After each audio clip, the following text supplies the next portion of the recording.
Should have already did that. Okay. Yeah, and then I'll pull you in, okay? Sorry. All right, no worries. 3, 2. Hey everybody, welcome to another episode of Family Reflections. I'm Keddy and I'm Kina. I'm and Gabrielle. hey, there we go. We're in the studio today with Gabrielle Leonce. I know I'm one of the few people she's ever heard who said that last name right, but Correct. But yeah, we're glad to be in here again today, and we're gonna be talking about something that is often taboo for no reason. But I'm glad that we're in here. We're gonna be talking a little bit about sexual health. And Gabrielle, can you tell the listeners a little bit about your work in this field, how you kind of got into this? Yeah, of course, of course. So a couple years ago, I started my career as a HIV medical case manager for a nonprofit, and we worked primarily only with the HIV population. But during that time, of course, I met community agencies that were also doing outreach in the community for STDs and testing. So I worked with sex workers and was able to just educate the community, especially the Black community, on safe sex practices because it is needed. So that's kind of how I got into sexual health. What was the thing that made you want to even start or like start helping out that nonprofit and actually take that first step? A lot of things. Some I don't want to say, but Okay. it was personal. Well, things had happened, not me in particular, but just people that I knew in my life that was affected by HIV. And I felt like I wanted to, in a way, help with the barriers that they were receiving to care. And also I felt like it was a need for me to like be a voice for for a population that was vulnerable at the time. And there's a lot of stigma attached to HIV. So I felt like me learning about it and just giving me more of a like a way for me to learn more about what I could do as an advocate to help them. So that's kind of how I got into it, because of a personal experience with a loved one. Okay. Oh Yeah. yeah. And I, as a little kid, I was terrified of HIV. Like HIV was the big bad wolf, right? I remember there was one point in my life where I was living in Castries, right? And for listeners who aren't Lucian, that is the capital city of St. Lucia. And there was a lady in the house next to us that was dying of AIDS, right? And I was terrified because I felt like if I breathed in that direction or if I cut myself in the area or something, I had the most dumb, ridiculous fears. But it was real. Like, yo, I was on You had a edge. lot of fear from ignorance. Yeah. Right. So that's what it is. Lack of education. Most people are just not educated about HIV, and they don't realize that that it's a disease that you have to, it's fluids, it's bodily fluids, and that's the only way that you can get it. Well, bodily fluids, needles, breast milk. So those are just some of the ways that you can get HIV. So by hugging someone, I would tell my clients all the time, their family would come in and be like, hey, if we use the same toothbrush, can I get it? I'm like, no, it doesn't work like that. Hugging someone, kissing someone, you can't get HIV like that. But let's dial back a bit because I'm hearing us discussing your sexual health and talking about HIV. It seems that we've gone ahead. For the listeners that are there and may not know what the term exactly means, what exactly is sexual health? Sexual health. Kina asked about sexual health. It's more than just STDs and HIV. It has to do with your reproductive health. It has to do with your relationship with your intimate partner. It has to do with your physical, emotional, and your mental reaction to sexuality. So it's just much more than just diseases. It's more about your relationship to, well, your sexuality. as Right. far as, Right. your physical, mental, all of those are part of sexual health. Okay, so here's the thing. I think before people can even begin to seriously consider their sexual health, they first have to be comfortable talking about it, right? Exactly. So where does the taboo surrounding sex come from? Why are people afraid to talk about sex? So I feel like sex is a topic that's not accepted. It's not something that we easily can talk about so freely. And I feel like it has a lot to do with our upbringing.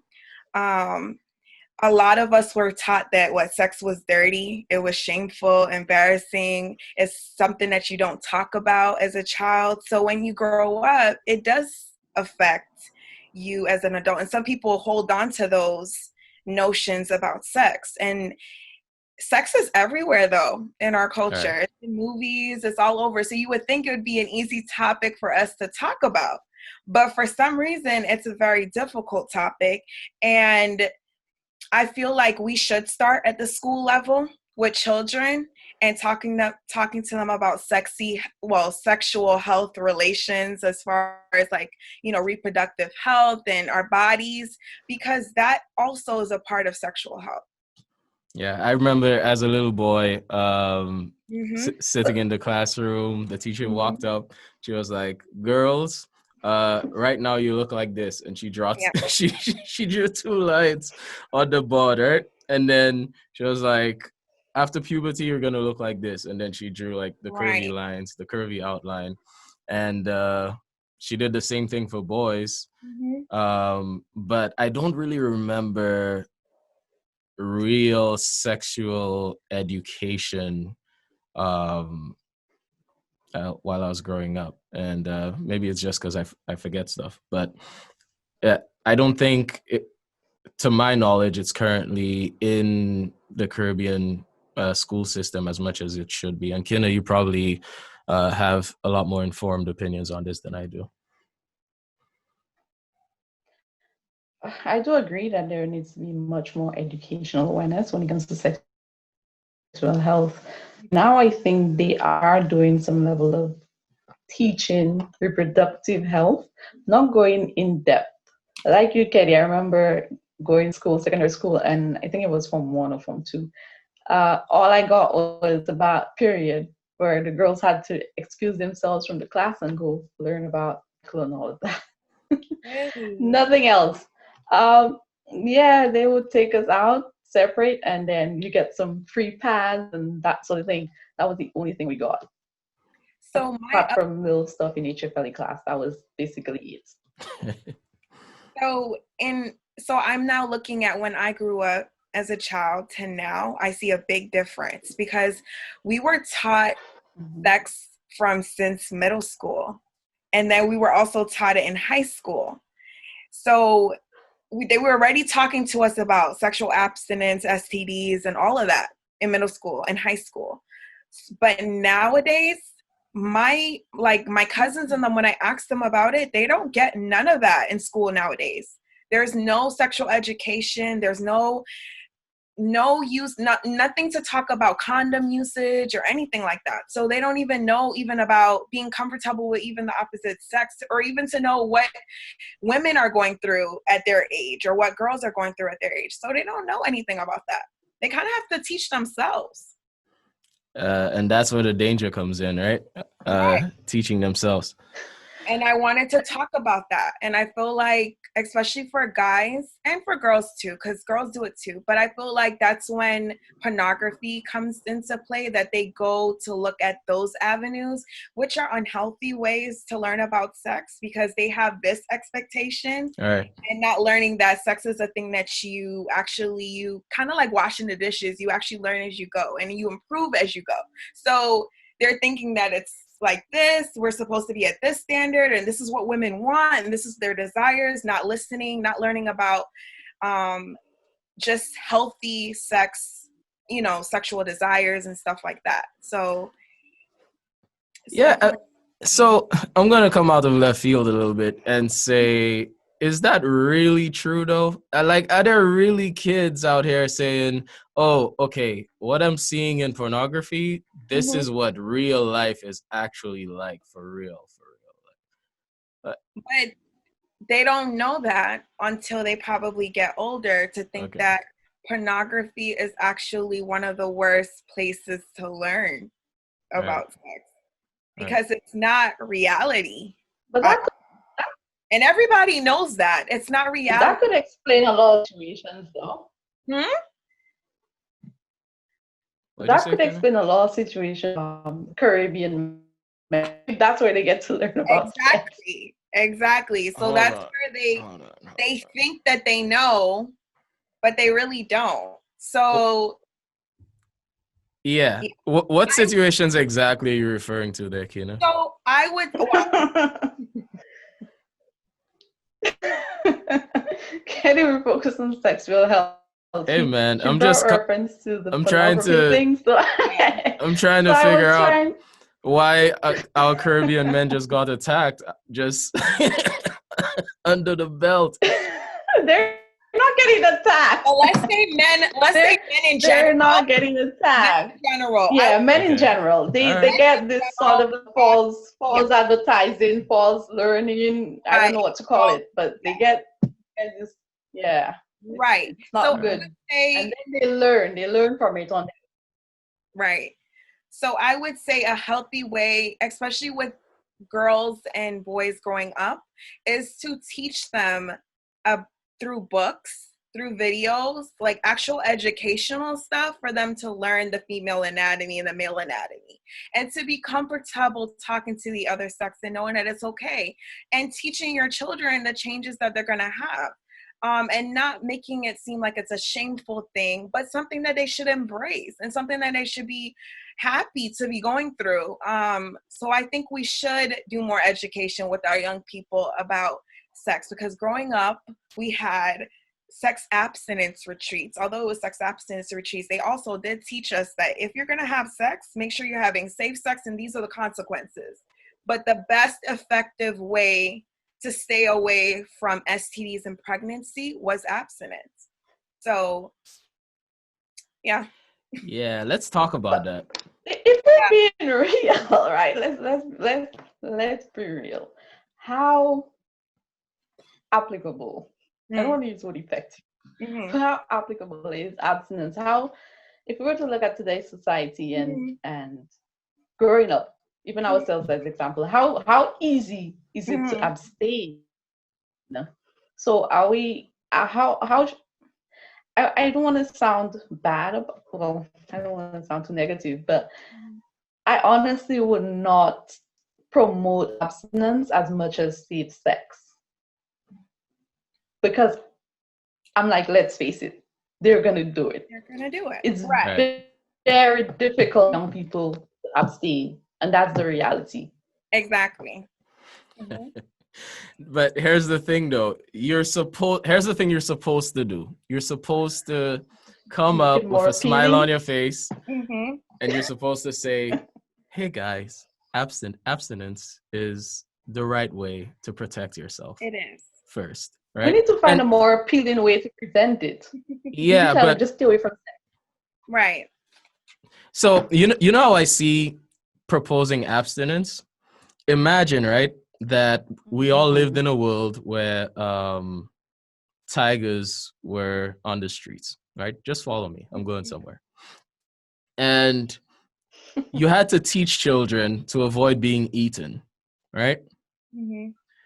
So to protect the children, instead of telling them, hey, maybe watch out and make sure there's no tigers around when you leave the house, or um, how about walk around with a shotgun? I don't know. But instead of telling the children something uh, practically effective, you tell them, run as fast as you can. Mm-hmm. Just run as fast as you can for as long as you can, and you'll be okay. Yeah, I agree. Hold on to try to abstain for as long as you can. Yeah. In reality, you're gonna eventually get caught and eaten. And I think teaching children sex maturity, though, it comes with and teaching them both sides. I agree with Kina. Teaching them both sides. The abstinence is safer, but if you do choose to go down that route, be prepared for the consequence. Yeah. And safe sex is one of them. All right. But there is still problems with safe sex. You could still get STDs. Yes. Did y'all know that? You could still get STDs even with using a condom. So you could still get. Do y'all want me to go all into it? Yeah, let's go. Let's go all in. But even with abstinence, you could still get STD. Yes. Well. What? With abstinence. Hold up. Needles. So we're not talking about those that. Okay. What about needles? Like without. Well, yes, of course. That's drug use. Yes, you can. Yes. All right. But this is not the topic for drug use. Okay. Yeah. But sexual, if we're talking about sexual, so if you stay away from sex, I mean, you abstain. You're safe. Meaning no penetration, no oral, no nothing going on. You are most likely 100% for sure effective that you're not going to be pregnant and you're not going to get an STD. Right. But if you were to use condoms, there's a possibility that you can still contract an HIV. I mean, yeah, you could still contract an STD, not HIV, but you could still contract an STD from it. And you're about to let us know which ones, I think. Yes, you can still, okay, so if we're talking about oral sex, you could still contract in your mouth, you could still contract STDs. Did you know that? Not really. Go ahead. And you could still contract syphilis, gonorrhea. You could still contract all of that. In your mouth. So, yeah, there is. All right. Yeah. Sounds so gross. I'm just saying that there is possibilities that you can contract all those things. Well, if you were doing it unsafely, let me put that there too. So there is safe mouth sex. Yes, especially because people don't know, but you can catch STDs in your mouth and in your throat. It's very common. So you do have to make sure that you keep yourself safe from those. Yeah. Okay. Yeah, I was watching, I think I was either listening to a podcast or watching something on YouTube not too long ago that basically said that almost everyone has had or currently has herpes or something like that. I don't know. I might be wrong, guys. Okay. But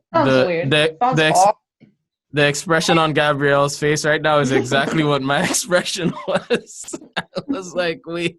No, it's a very common. If they say very common STD, it's a very common STD. Okay. And it's easy to contract because mostly guys don't know that they're carriers of it. So it's easy for them to pass it.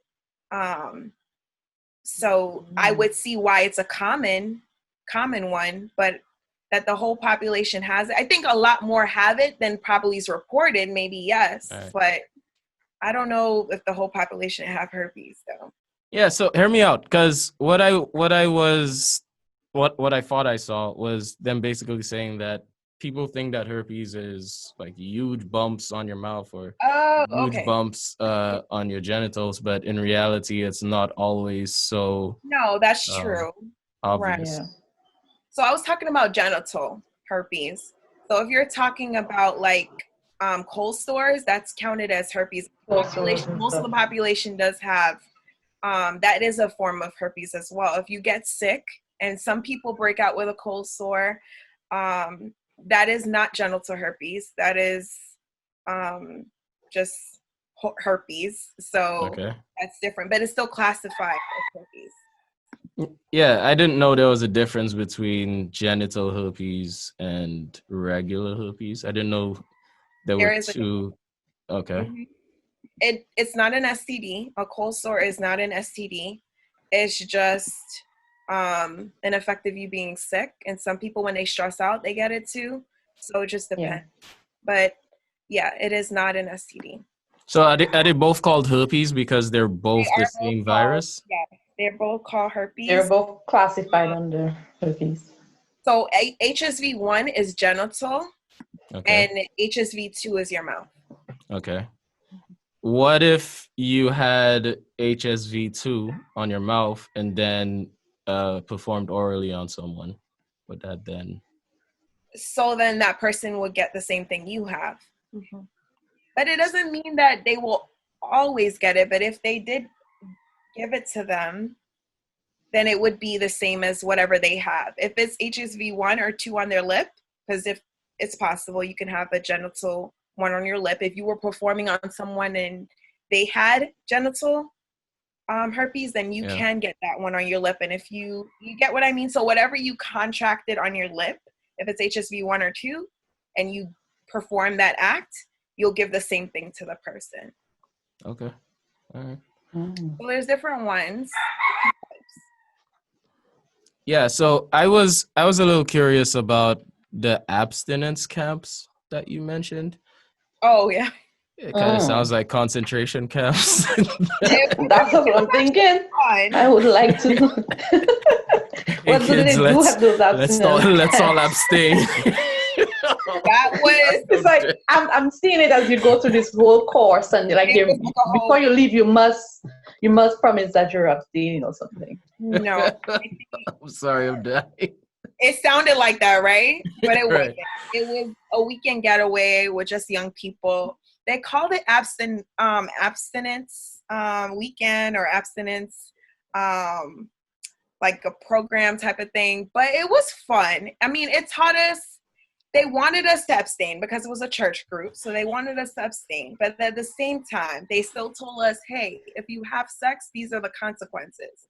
Right. And if you're going to have sex, use condoms. But they also wanted us to pair up with, which I still think is important, pair up with kind of someone to keep you, I guess, what's the word I'm looking accountable? for?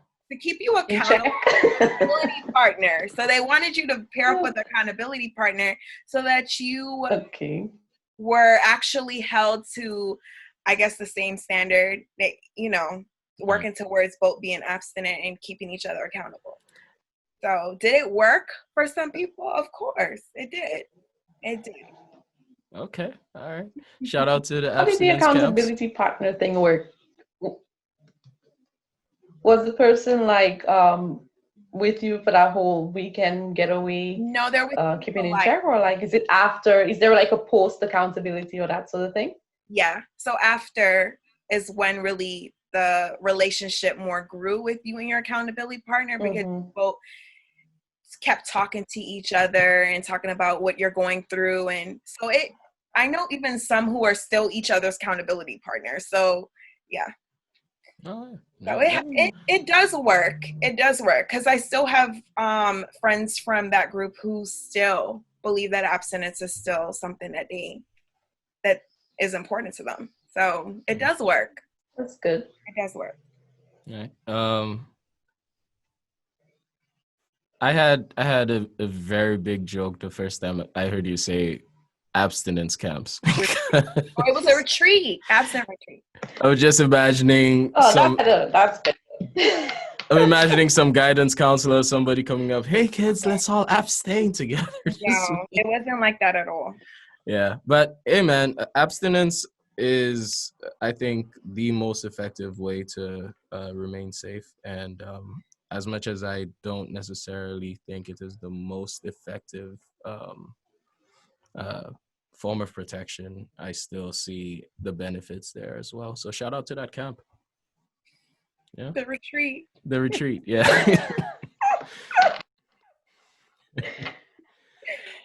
Gabrielle, since you're so involved in sexual health, what changes have you noticed when it comes to the use of contraceptions? So, wow. We didn't deal a lot with contraceptives for my clinic. We did more preventative. So we did more preventative STD and HIV prevention. And we didn't do much on the back end for contraceptives. Now, we did do a lot of pregnancy testing to see if people are pregnant. But as far as contraceptives, no. But as a woman in America, I believe contraceptives are important, though, because it prevents us from having unwanted pregnancies. Women today, we're focused on our career. We're focused on our education, and pregnancy is just not something that we want right now. So it puts it on the back burner for us. You know what I mean? And then when we're ready for it, then we can say, okay, it's our choice as to what contraceptives, of course, what works for us may not, you know what I mean? So, yeah. But, so since you were more focused on prevention, then let me use the same question to ask: what has the reception been like when it comes to promotion of safe sex and abstinence on the whole? So you get both. I think we've seen a lot of progress when it comes to people being more accepting or even more open to just health screenings and wanting to know their status. But like I said, we still need to see more progress when it comes to the Black community. A lot of people are just simply scared to know their status. And I think a part of it is just the stigma around it. And I think we need to encourage more people to be like, hey, it's okay. Whether it's good or bad news you're getting, it's okay to find out early so that you could get the treatment that you need in order to get the help you need, rather sooner than later. But I have seen a big change in our community and even the Black community, but I still think that we need to do a lot more work with education. Yeah, definitely. Absolutely. For me, because I've gotten tested before, and I'm going to tell you guys, right? It wasn't just the fear of like, oh man, what might be coming back, right? But instead, it was more of also like, y'all better not get this wrong though. Like, make sure you write in the name on the right sheet. make sure. Yeah, so there's some of that too. Like, I hope y'all don't mess up. Right. So yeah, but yeah, I absolutely agree that both in the American Black community and in the Caribbean that we need to get tested, get screened, know your status. It's important. Let's do it. I'm definitely passionate about bringing awareness to the Black community and more education because we do need it. I always advise friends and everyone that if you are going to start with a new partner, make sure they get tested. Make sure that's the first thing that you guys do. If y'all are talking about wanting to have sex, make sure you know where that person stands. And if anything comes up, then you can talk about it. And you can make an informed decision. Hey, I know this is what you have, and we're going to talk about it. Or, hey, this is what my results are. Let's talk about it. And let's be more open about, those dialogues about having safe sex as well, too. Because things could happen. Although you use a condom, it'll break. And then you're worried and your peace of mind is gone because you're worried for a straight 3 months because you don't know whether or not you're HIV positive or whether he gave you an STD. So, yeah. All right. And I think even beyond the more on the nose healthy protection strategies and stuff, let's just make sure you're not sleeping with somebody you shouldn't be sleeping with. Like if you know very little about the person you're sleeping with, it's probably not a good idea to sleep with that person. You know what I mean? But now, just about to say, you also need to wait. Because Gabriella was saying get tested should be the first thing when you're about to have sex. But what if the person just had sex, like, let's say, a month before meeting you with somebody else? Maybe it might not show in the results. So you need to also wait and give it some time. That's why I said 3 months. And I want to be clear with what I'm saying. If you just met someone, get to know each other first. Like, get to know that person because you don't know many partners they've been with. before you. And those are things that you get to know, and you talk with each other and you get to know each other more. And maybe you decide, hey, this is not for me. This is not what I'm looking for. And I think it's important that you wait, because 3 months is when things show up. At least HIV shows up. Right. So getting so definitely and of course, STD shows up in weeks or in days, sometimes depending. But it's important to wait and get to know each other if you're going to engage in sexual activities. All right. Yeah. Yeah. So another thing I think a lot of people don't think about, especially when they, let's say you meet somebody new, you're really attracted to them, everything feels good, everything looks good.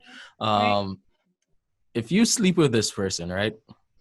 And let me actually use an analogy. So let's say I met Denise. Denise, it's a weird name, but I met Denise, and I like her, she likes me, everything's going great. I sleep with her, but Denise has slept with one guy prior to me, just one guy, right?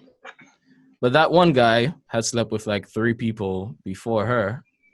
So now, by sleeping with Denise, I just slept with people, Denise, the guy, and the 3 people. So that's like 5 people, right?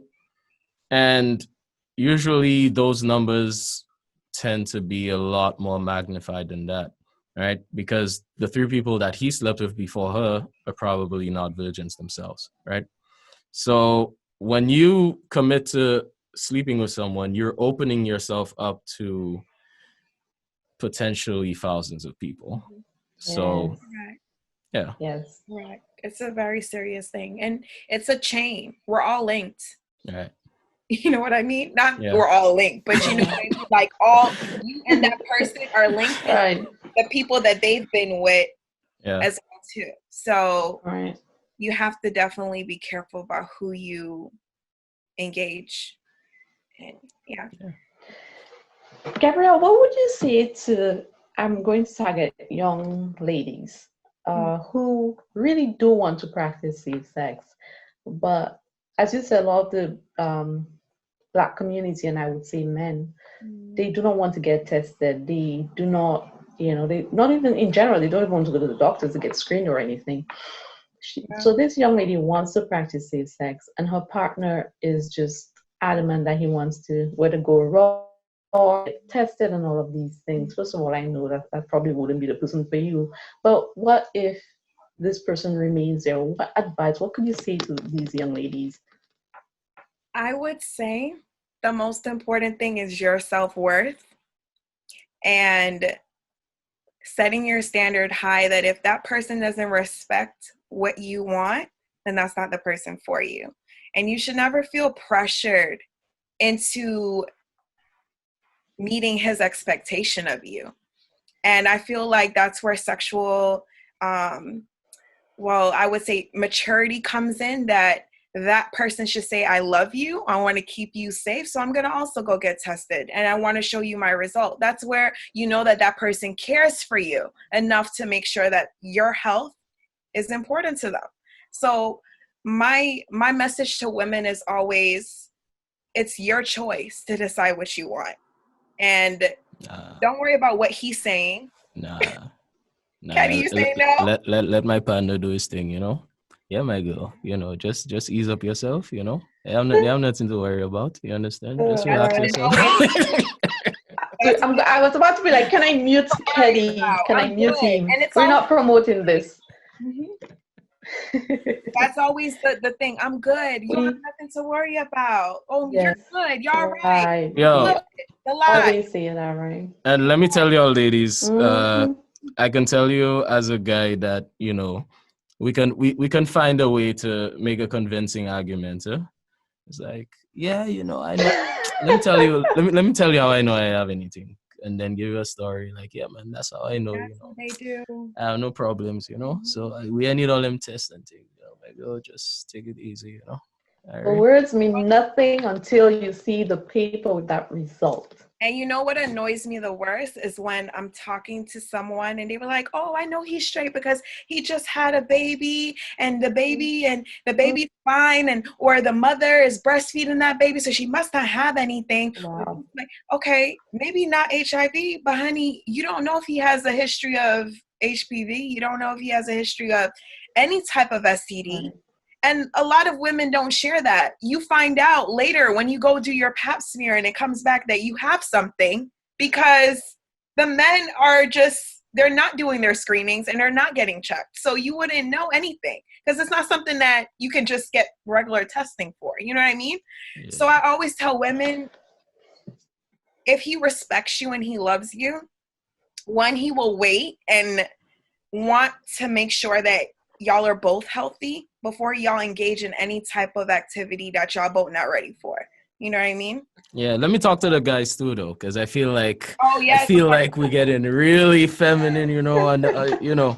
Well, let me tell you, let me talk to the guys directly too, brothers, bros, guys. Let me tell you all something. You see, even if the girl looking nice, you know, she looking well, you know. And you can't even imagine somebody like that having an illness, you know, because she looked like such a princess, such a goddess, you know. Bro, she probably has something, you know. Trust me. Yeah, so make sure you get her tested. Very good. You know, don't believe her when she tell you, you know, her stories about, yeah, no, I'm good, I'm fine. I never. And people lie. Women lie about how many partners they've been with. A lot, yes. That is a misconception. No, it's true. It's true. I know too many. Society wants you to feel like women shouldn't have that many sexual partners. They shouldn't have that many experiences. So, and then you do the same thing when you get into relationships and they ask you, like, how many partners you've had? And you be like, oh, just a few, or you're my only second. The politically correct answer is lie. Okay? But yes, to the men, I would say do the same thing. Get to know that woman, get tested together. Not she bringing your results to you or nothing. Y'all get tested together. And it goes for men and women. Get tested together and see each other's results and talk about it. So, Kina, let me ask you a quick question, right? Because I just moved back home and I might not know all the things about all the things, right? But if somebody in St. Lucia wanted to get tested and they don't want people in their business, right? Because that's always the real thing. You don't want people in your business. You don't want people seeing you and your woman in this, you know, waiting outside the doctor's office with STD stamped on your foreheads, you know? You want to make sure. Nobody would know, Keddy. That's something There's nobody to know that you're going to get tested. There is no way that anybody can know that you're seeing a doctor to get tested. Go north or go south, wherever, right? King, whatever. Nobody. Me, that's the first thing I see when I see a couple. And by right, no. And also, you should not be worried because legally doctors are supposed to have this client-doctor privilege, you know. Yeah. So they're obligated not to go out and spread your business. Yeah, but a lot of medical people have broken that confidentiality thing. Then go to the other side of the island. If you live on the south, if you don't want them to recognize you at St. Jude, then you go to Owen King. Okay, you go somewhere else. Go to the north, all right? But you have to feel comfortable. And even with me, like I used to think that way before. I'm like, oh, go and get this test, and then people thinking you're so active and this and that and this and that. But it's at the end of the day, I just went to do it, and it's fine. Yeah. Okay. And I would say at least do it every year. And and even when you're in a relationship and prior to actually being sexually active, maybe you all did the test. Even while you're in the relationship, things happen. And let's say, for example, a condom burst, and you're like, okay, you continue. You have to go and get tested. You still have to go and get tested. Men don't trust women. Women don't trust men. Who knows how unfaithful they may be while in the relationship with you. So you still have to get tested. Exactly. And you don't ever know what your partner is doing. Yep. So, and I'm speaking for everyone. You don't know what the guy is doing. You don't want to know what the woman's doing because we both cheat. Everybody cheating. So you never know what each other. I plead the fifth. What you said? Oh gosh, boy. Oh gosh. I plead the fifth for women. She tell you everybody cheating. saying everybody, but I'm saying both men and women. So no one is better than the other. So I think men are a lot better though, but hey, you know. I don't know. You have hat. You have hat, Keddy. I don't know about that, but I think that women definitely and men both need to not just say, oh, I know he won't do that to me, or I know she won't do that to me, but don't take their word for it. And let me tell you how many times it didn't matter if I was married or not. I still wanted to make sure I went and took the test. I knew I wasn't doing anything, and I would hope to hell he wasn't doing anything, but it still didn't matter to me, because it mattered that if I rather find out now than finding out later when I'm sick on my deathbed. You know what I mean? So I feel like women, even if you're married, I always tell women, yes, get tested, because I've had clients that have been HIV positive because their husband brought it home or because their wife brought it home. So don't just say my husband can't do it. I think everyone should be getting tested. It should be a yearly thing. Not like a 3-month thing if you're in and out of relationships, but it should be a yearly thing, a part of your screenings to get tested and know what your status is. Okay, I mean a yearly thing if you are active, right? If you're husband and wife and you know you're monogamous, it should still be, I think HIV testing should be across the board a test that they always do, because you just never know what your partner is up to. It doesn't mean that you don't trust them. It's just a regular health screening. It's just like if you were to do a mammogram check or... And I agree with you, yeah. Exactly. It's just like if you were to do a regular other check for diabetes or high blood pressure. It's the same check. And I think we should all be doing it. Okay. Especially if you're married. Yeah. I want to talk about something really, really saddening and really disgusting as well. There are some people that know their status. They know they're carriers of some particular STD. It may be HIV, it might be gonorrhea, syphilis, something. But they knowingly pass on their STD for selfish reasons. And I'm wondering what happens in the minds of those people. So people, are you asking me or are you asking Kina? It's an open question. Go ahead, to the Gabrielle. floor. Go ahead. Go ahead. I mean, those people are being inconsiderate and selfish. And they're not taking that person's health seriously, because what people don't realize is that STDs and HIV does bring down your immune system. And if you already have other health issues going on, that could even make you even more sick. So I feel like that person is definitely being selfish, and they're definitely not, they're not being open to letting you know and having you make a choice on your own health when they pass it. You know what I mean? Right. So, and even especially for people who pass along AIDS or HIV AIDS, especially during the time where that was a death sentence, like people were just dying way more than they are now from HIV and AIDS. What do you guys think should have been like the punishment for somebody like that?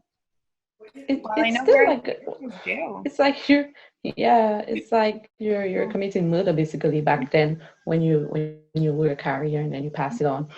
And I've been in forums where I've heard young men make statements like if their woman give them HIV, they pass it on because somebody else must take it too. And this is a lot of ignorant statements that get to you when you wondering what is really going through the minds of those people.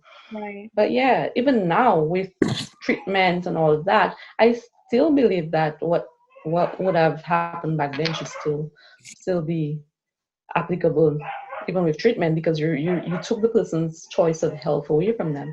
And that's the big part of it, taking that person's choice away. What if you give them something that's not curable? All right. So that person, like you said, what if they already have a diminished immune system? Right. And their health is already compromised already. So you don't know what you do to someone when you take that freedom of choice away from them. And it's a kind of it's not rape, but it's a kind of like I didn't ask for this. All right. Yeah.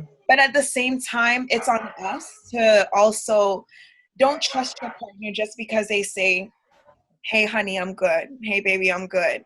I know I'm good because, oh, maybe 2 years ago I got tested, or a year ago I got tested, or I got tested because my woman never told me I had anything. Those are not answers for me. Yeah. Those should never be enough for us. So you need the proof. Yeah. And I don't even know how to say it.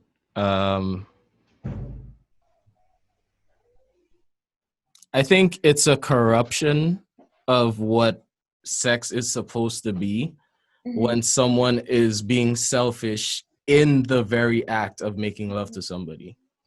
Right. Because it's not supposed, I don't think it's supposed to be a selfish act. I don't think sex is ever supposed to be something where you are looking out for you more than the person that you're being with. And yeah, I think it's a symptom of a world that has corrupted what sex is supposed to be, in my opinion. Exactly. And it makes you not trust that person again. Once you take that trust away from your partner, it's very hard to get it back. And true intimacy between anybody, true intimacy is when we're both completely honest with each other and we could tell each other anything, and that woman or that man is supposed to be able to feel safe with you. So when that is taken away, that's no longer true intimacy anymore. All right. And that goes directly back to when we initially introduced the topic of sexual health. You mentioned that there was a mental and spiritual aspect as well. Physical. Right. Right. And I think, yeah, that directly correlates to that. That definitely correlates to all of that, especially mental, because, and I know we're going to touch on it later, that sexual health can also affect, mental health can also affect someone's sexual health as well. So there's a lot of issues, if someone's depressed already, and then you go and give them an STD, could you imagine what that would do to them? All right. So it would put them darker into darker and darker and darker, like making them feel like there's no hope or there's nothing that they can do to get out of that hole. So we definitely have to be careful about how people do things. If you know you have an STD and you're spreading it, then I would say stop. All right. Stop and get the treatment you need. If that's something that you enjoy doing, get the treatment that you need before you spread it like wildfire. Yeah, stop and tune yourself in. Here's the other thing. I'm trying to put my words together, but there's a lot of misinformation surrounding both male and female sexuality in the Caribbean. What are some steps you guys think we can take to correct that?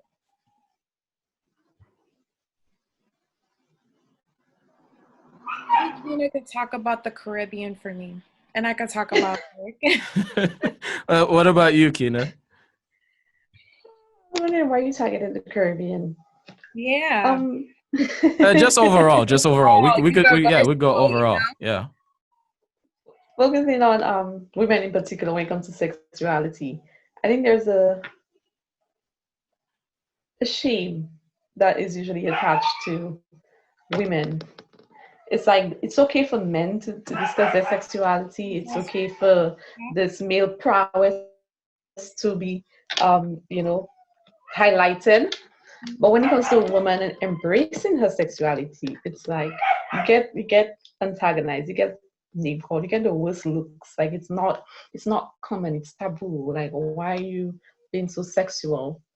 I don't want to use the words here, but we know the context of our St. Lucian slangs. Right. You get called the worst names. Mm-hmm. So in terms of that, I think there needs to be, first of all, us women need to be able to embrace our sexuality for ourselves and be confident in it. Regardless of what is being stated, we have to be confident. Right? And it begins with knowing who you are, loving yourself. Overall in society throughout the Caribbean, we need to be able to go up that level of ignorance. Frankly, that is ignorance. But what does that look like, though? Like, So I would say it looks like us stop using labels. Let's stop using overall. hoes. Let's stop using slut. Let's Yeah. stop using those terms because they want to like, in a way, like tell women that a certain way you're supposed to act and a certain They're defining how you're supposed to be as a woman. They're putting you in They're putting you in this box and defining you as a woman. Correct. And it's much more than that. So it's dominant now. Exactly. So, and she took the words right out my mouth. That's exactly what I would say. That's why I say it's kind of universal for Caribbean women too, and for American women all over, is that they use labels, and labels are not good to use because then they not only degrade us when they say things like that, but just because a woman has plenty sex partners, she's labeled as a hoe and other derogatory terms and stuff like that. And I feel like that, to me, it does not make a woman feel good about herself or anything like that. And I believe that it first starts with us believing that we're beautiful and that we are more than all of that, all of those terms. So, and even beyond, even not having as many sexual partners, just embracing that sexuality gets you termed, the who and all of this, because they find you're not supposed to be acting that way. You're not supposed to be enjoying it all either. out there. You're not supposed to be enjoying your sexuality in that manner. So whereas the men are, known as the players, and they're in their group of friends, and they're all hey, and it's like a celebration when a guy has multiple women. For the women, it's not the same. And I think those labels have done a lot of to destroy women. a lot of damage. They go into this shell and they get timid, and it just changes things. And even some of them, then they embrace the title, and then they become a bit reckless. Right. They become promiscuous. Right. It's like, you already told me a hoe, I might as well be a hoe. But right. yeah, it's just not attaching those labels and allowing women to embrace their sexuality. All right. Yeah. I can see all of that, and I'm sure you guys' experience is much more vivid than mine is. On my end, what I find particularly disgusting is how virginity is used to prescribe value. So a lot of young women I've heard are, very afraid to lose their virginity, because once that is lost, then their value has now diminished, and who they were is now so much more than they are now. And there may be, I mean, I'm not saying there's anything wrong with being a virgin, and of course we spoke about abstinence, but if you've lost your virginity, I don't think your value as a person just diminishes and floats away. Yeah, so I see it differently though.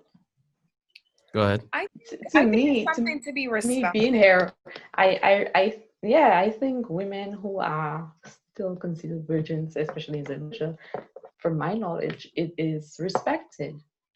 The sad thing is I see a lot of men now wanting to taint this woman and make it a competition or a goal to be the one to get her out of her virginity. But I don't see it as your value being diminished if you're a virgin. I see it as after you're a virgin. I think maybe I was misunderstood. I was basically saying that, painting the picture that a woman who is no longer a virgin is not as valuable than she was when she was a virgin is erroneous and not a good narrative to push. Right. Is that? I think virginity is something that is very sacred, and I feel like we shouldn't be telling women when is it a right time or when is it a good time for them to give that up, because it is something special. There's not a lot of virgins, and I feel like if a woman chooses to abstain from sex, that's admirable. Yeah, and I agree. A lot I of agree. self-control, and she's not. She. A lot of us try to find validation in what men want. So that woman is strong. Right. But do you realize how easy it is? Like we're saying the woman having a vagina is admirable, but Keddy, I'm sure even in your circle, you would if it were for the man, a man being a virgin, that is frowned upon, right? From what I've seen, it's like, like you still a virgin, gas, and you get called names, right? Yeah, that's how you get movies like what is it, 40-year-old virgin or The 30-year-old 40-year-old virgin? virgin, Yeah, right? Yes.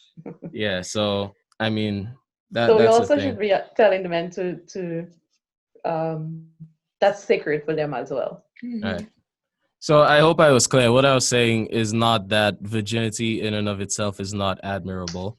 I'm saying that if a woman does decide to no longer be a virgin, she is not now some sort of she's not used goods, basically. You've heard that term before, right? So I think that goes back to her upbringing, because once she loses it, she's now feeling what? Shame. She's now Exactly. feeling guilty. She's Right. now feeling. So it all goes back to the same thing I was talking about in the beginning, is that our parents give us that first education on what sex is. And Right. it's nasty and it's dirty. All of these words that they use, it's shameful and it's embarrassing. So for a woman, after she loses her virginity, I feel like that's where that comes from. Maybe she, you know what I mean? She grew up conservative, so she's meant to think that because she lost it, that she no longer has value. And I don't believe that that's true. Right. I believe that that's exactly what I was saying. Yep. right. I don't believe that that's true. I believe that that young woman needs to dig deeper into who she is as a woman, and it doesn't devalue you in any way. You're now an adult, you know what I mean? So, Right. yeah. Yeah, and same thing for guys. Right before we come up against the end of the episode, I want to point out for guys, no longer being a virgin is not some sort of trophy. There's no, you don't need like it's not that big of an achievement to. Yeah, this whole thing of like, yeah, boy, yeah, I have to do something before I hit 22, before I hit 23. Like, you just take your time and yeah, take it easy, and you'll get to where you need to be. Yeah. Can we touch on a little bit of something for the guys? Yeah. When it comes to sexual health, a little bit. I don't know if I'm not gonna say it's particularly for the Caribbean, but I'm gonna just say universal issues that I see that men are facing as far as sexual health. We did talk about it, that men are scared to get tested for some reason. Men don't ever, it's not even just sexual health, they just don't want to go to the doctor. They're scared of the doctor. So a lot of times they have things going on with them.